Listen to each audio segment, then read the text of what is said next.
He was the kind of boy small towns liked to brag about, the son every mother pointed to when she wanted her children to behave, the apprentice every craftsman prayed to have one day, the smile that somehow made the bakery feel warmer, the church pews feel softer, and the streets feel alive. In Mühlberg, a village tucked between quiet hills and a river that never rushed Himmelweiss, was not simply liked. He was proof that the world could still produce something pure.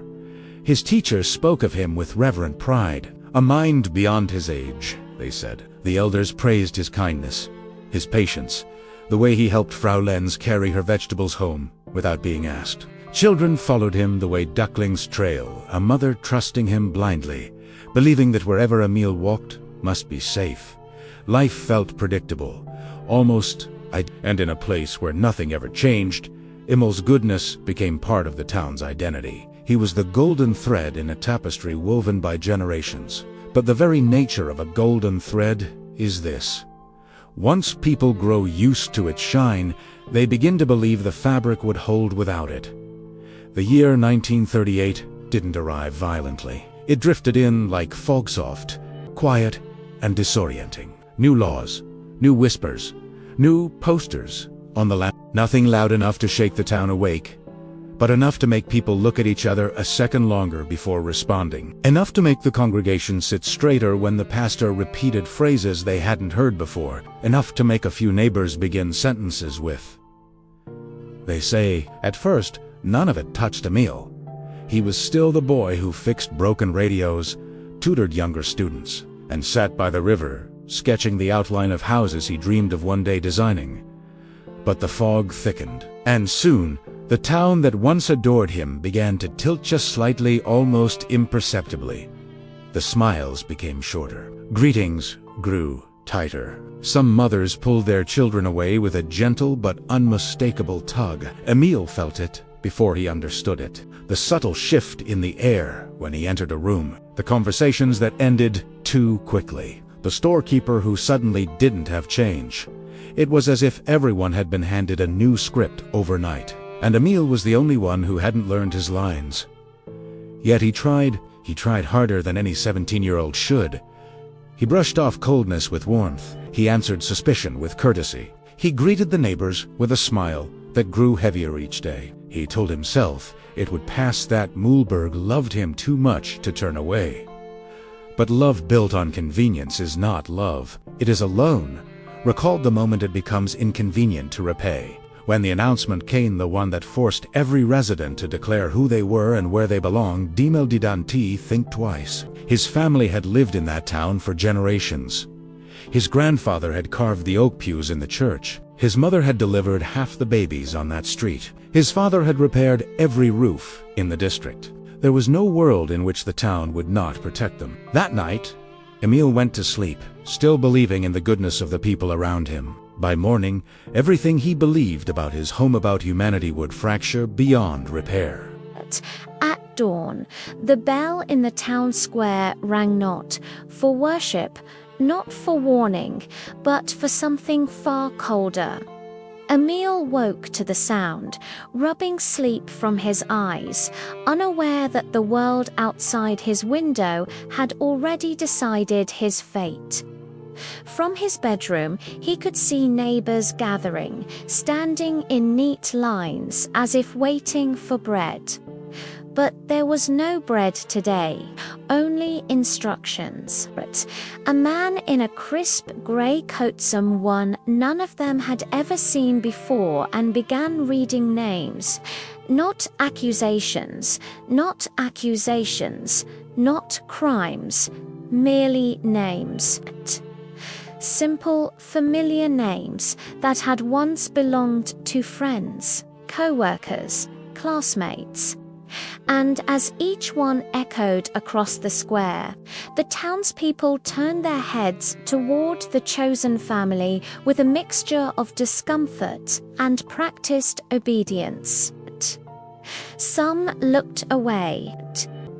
Others stared straight ahead, stiff as fence posts. It was easier that way. When the man reached Weiss, a ripple went through the crowd, not sympathy, just the shock of seeing a golden statue suddenly crumble. Emil stepped outside, still half believing there had been a mistake. The morning sun lit his face with a soft warmth that contradicted the chill settling over his shoulders. He saw Frau Lenz, the same woman whose groceries he'd carried for years, standing among the crowd. She lowered her eyes. He saw his former classmates whispering behind hands. He saw the baker clutching his apron, his mouth drawn tight with guilt he would never voice. There was no anger, no compassion, only distance. Emil's parents were instructed to step forward. His mother's hands shook as she reached for his arm, but Emil stayed still. He kept waiting for someone, anyone to intervene, to say, "Not him, not them." But silence is a powerful agreement, and the town signed its name to his betrayal by offering nothing more than lowered heads. A cart arrived to collect what little the family could bring. The officer overseeing the gathering warned that delays would be punished. His tone was flat, as if reciting inventory. Emil swallowed hard, looking from face to face, searching for one sign of the community he had grown up believing in. Instead, he found something else entirely: fear wearing the mask of obedience. A few neighbors stepped back when he approached, as though goodness were contagious in the wrong direction. Others clutched their children close, unwilling to allow even proximity to a boy they had once praised. He heard whispers he was never meant to hear, words that cracked his world like ice underfoot. "It's safer this way. We have to follow the rules. They'll leave us alone if we comply." His father's jaw tightened, not in defiance, but in heartbreak. Emil saw it plainly. The moment a man realizes he cannot protect his family from the world he trusted. As they were escorted toward the carts, Emil turned one final time, hoping to lock eyes with someone who remembered him as the child who fixed their radios, who helped their children study. Someone who might show even the smallest flicker of humanity. But the town looked past him, past his life, past his history, toward something easier to accept. The version of him they had been told to fear. In that moment, Emil understood something he would carry for the rest of his life. A community's love is real only when it costs them something. Mühlberg's love had cost them nothing. And so, when the time came, they surrendered him without hesitation. The journey out of Mühlberg began with wheels that squeaked against metal and a door that closed with a sound final to be forgotten. Emil stood pressed between bodies in a crowded carriage, the familiar smell of bread and river water replaced by sweat, fear, and the heavy silence of people who had run out of words. He tried not to think about the town they were leaving behind, but memory is stubborn. It kept pulling him backward to the street, where he used to race his friends to the market, where the vendors once slipped him extra apples, to the church where the pastor patted his shoulder and called him our bright future. Those same people had watched him being taken away and decided quietly to remain part of the present without him. At first, he felt confusion, then hurt. Eventually, something colder settled in. Clarity. His mother squeezed his hand. She didn't ask what he was thinking. She already knew. "Look at me," she whispered. He did. They did what they thought they had to do to feel safe. That doesn't make it right, but it means their fear is greater than their courage. He wanted to tell her that this didn't comfort him at all. That knowing they were afraid didn't erase the fact that they had turned away. But he saw the exhaustion in her face, the thinness of her strength, and he swallowed his anger for her sake. "Do you still love them?" he asked quietly. She hesitated. I don't know," she admitted, "but I refuse to let hatred be the last thing that defines us. They chose fear. We can choose something else." His father, standing on the other side, stared at the wooden slats as though he could see straight through them. "Remember this, Emile," he said in a low voice. "People will tell themselves any story they need in order to sleep at night. That doesn't make the story true." Emile leaned his head back against the cold wall, trying to process words that felt too large for his 17-year-old mind. He imagined the neighbors at home, eating breakfast, sweeping doorsteps, attending church as though nothing had shifted. He wondered if they would mention his name or if he would be edited out of their past, the way ink is scraped off paper. The days blurred. Time stretched and folded in ways that didn't make sense anymore. When they finally arrived at the camp, he didn't know what to expect. He had heard fragments of rumors, hard work, fences, strict rules, but nothing matched the reality of rows upon rows of identical buildings under a sky that looked indifferent to everything below it. They were separated, processed, assigned numbers, and directed into routines that erased individuality, one demand at a time. Emile felt his sense of self shrinking, pressed between orders and survival. Yet, somewhere underneath it all, a stubborn thought lingered. Asterisk, I know who I was before this. I will not forget it, even if they try. Asterisk, there were moments when that promise seemed impossible to keep, when exhaustion blurred his vision, when hunger had turned his hands weak, when the days became a sequence of following instructions simply to see another sunrise. But then someone would whisper a memory, and humanity would slip back into the cracks. One evening, after a long day, an older man sat beside him on a rough bench. His name was Jacob, and he spoke with the calmness of someone who had already lost everything but refused to surrender his dignity. "You're young," Jacob said, studying Emile's face. "Too young for your eyes to look that old." Emile forced a hollow smile.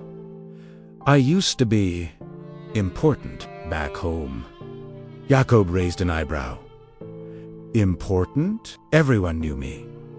They trusted me. I was the good one, the helpful one. If someone had told me they'd stand by while my family was taken, I would have laughed." Jacob nodded slowly, as if the story were both familiar and predictable. "People like golden children," he said. "They put them on pedestals when it costs nothing. The real test is whether they stand beside you when there's a price to pay.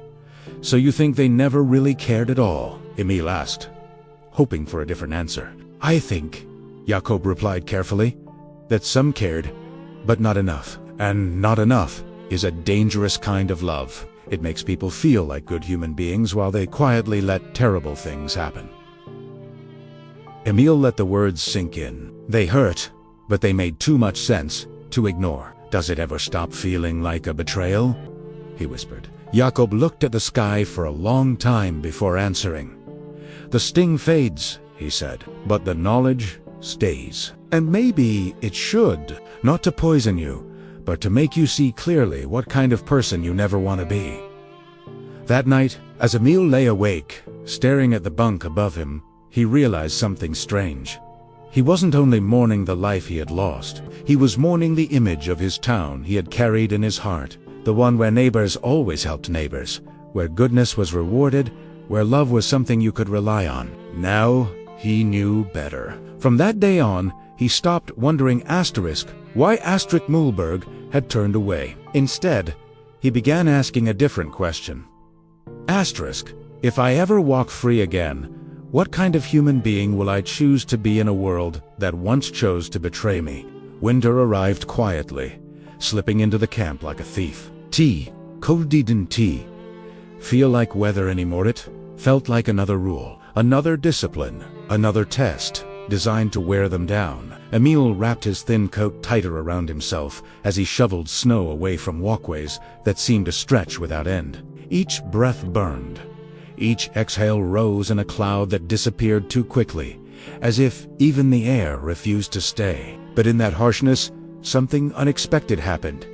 People began to find one another, not loudly, not openly. Connection in the camp was a fragile thing, easily broken, but in glances, in whispered encouragement. In the small ways, human beings refused to let darkness swallow everything. Emil started noticing these quiet rebellions. A man sharing the last bite of his bread with someone weaker. A woman humming a lullaby under her breath at night to calm the children in her barrack. Prisoners fixing torn sleeves for each other with bits of thread pulled from their own clothing. Little acts of dignity, scattered like coals in a frozen landscape. One evening, Jakob placed a hand on Emil's shoulder. "Come," he said. "There's someone I want you to meet." They walked behind one of the barracks, where a group of prisoners sat in a circle, hands cupped around small stones. At first, Emil didn't understand. Then one of them spoke. "We tell stories here, not to forget the world outside, but to keep it alive." A woman began describing her mother's kitchen, the smell of bread, the sound of a wooden spoon tapping the edge of a pot. Another man spoke of a fishing trip with his son. A teenager recited a poem his sister used to read to him. None of the stories were dramatic. They were ordinary, tender, human, and somehow that made them powerful. When it was Emil's turn, he hesitated. He didn't know where to start. Everything he loved felt contaminated by the memory of betrayal. But something inside him stirred, urging him to speak, not for the town's sake, but his own. "I used to sit by the river in my village," he began slowly. "There was a bend where the water moved softly. I would sketch houses ones I dreamed of building someday." He paused, surprised at how saying it aloud made the dream feel real again. "I thought I'd spend my life there. I thought the people there would always protect each other." The group listened without judgment, without interruption. When he finished, Jakob nodded approvingly. "Your memories are yours," he said. "Even when others fail you, they cannot take away who you were." But the camp didn't allow peace for long. One morning, new orders arrived. Men would be reassigned to labor details outside the main grounds. Emil was selected. His mother and father were not. The announcement hit him like a blow. He pleaded quietly with a guard, asking to remain with his parents. But the guard's face stayed unmoved, as if carved from stone. Emil's mother reached for his hand through the line, her voice shaking. "You must go. You must survive. We are with you, even when we are not beside you." His father leaned close enough to whisper, "Live a life that shows their betrayal did not finish you." As the men were marched out of the yard, Emil turned back again and again, trying to memorize his parents' faces, not in fear, but in defiance of forgetting. His mother lifted her hand. His father nodded once, with a strength that nearly broke him. Then the gates closed, and for the first time, Emil understood the full weight of isolation, not from a town, not from a community, but from the two people who had always kept him grounded. The labor assignment was brutal, but it also offered one rare mercy. A sliver of sky unobstructed by fences. During breaks, Emil would tilt his face upward, letting the cold air sting his skin. It reminded him he was alive. It reminded him he still had choices, tiny ones, like where to rest his eyes, what memories to hold close, what bitterness to release. He found himself thinking less about Mühlberg and more about the future he might still shape, not out of naive hope, but out of a stubborn refusal to let those who abandoned him define the rest of his story. Jakob's words continued to echo. "See clearly what kind of person you never want to be." And as the wind swept snow across the horizon, Emil made a quiet vow. If he ever left this place, he would rebuild not the town that betrayed him, but the version of goodness he once believed possible. A goodness chosen intentionally, not inherited, a goodness earned through survival, not granted by circumstance. Spring arrived like a rumor, soft, uncertain, almost unbelievable. After months of cold that felt endless, the snow retreated from the fields where Emil and the other men worked. Grass pushed through the soil timidly, as if asking permission. Birds returned one by one, their songs fragile but defiant. Life, in its quiet arrogance, insisted on continuing, and then, without warning, the war shifted. The guards grew tense, whispering among themselves. Orders were confused, routines disrupted. One morning, Emil noticed something strange. The silence, No shouting, no dogs, no marching boots. The air felt strangely open, as if the world had exhaled for the first time in years. By midday, the gates were abandoned. It didn't make sense at first. Prisoners hesitated, expecting a trap. But when the first group stepped beyond the boundary and nothing happened, the truth settled over them like sunlight. The camp had been left behind. Te were fri, though freedom was a word that felt too big, too heavy, too distant from their body. Emil walked out slowly, each step cautious, as though the earth might collapse beneath him. The landscape stretched wide and unfamiliar. Survivors scattered across the fields, some running, some falling to their knees, some staring blankly as if their minds could not catch up to their bodies. But Emil's first thought was not of escape. It was of his parents. He searched every barrack, every yard, every list the liberators brought. He questioned anyone who might have crossed paths with them. The answers came in fragments, like broken pieces of a story too painful to assemble. His mother had become ill during the winter. His father had stayed by her side. They had been moved, no one knew where. The uncertainty hollowed him. It was a different kind of grief, one that didn't allow closure, only questions. But the liberators encouraged him to come with them, to receive care, to reclaim strength. Emil agreed because staying meant standing still, and he had promised himself he would not become a monument to suffering months passed. He regained weight, his hands steadied, color returned to his face, yet his eyes never lost the shadow of someone who had lived in a world that demanded too much. He returned to Mühlberg, not because he wanted to, but because he needed to confront the absence that had reshaped him. The town looked smaller than he remembered, the river narrower, the streets quieter. People recognized him, but their reactions varied: guilt, surprise, relief, discomfort. No one knew what to say. The baker stepped outside, apron dusted with flour. "Emil, you're alive," he whispered, voice cracking. "So it seems." Emil answered calmly. I didn't know what to do back then." "You did nothing," Emil replied. Not cruelly, just truthfully. Some neighbors avoided him entirely. Others offered baskets of food, clothes, apologies that felt fragile and insufficient. Emil listened, but did not linger. He had not returned for comfort.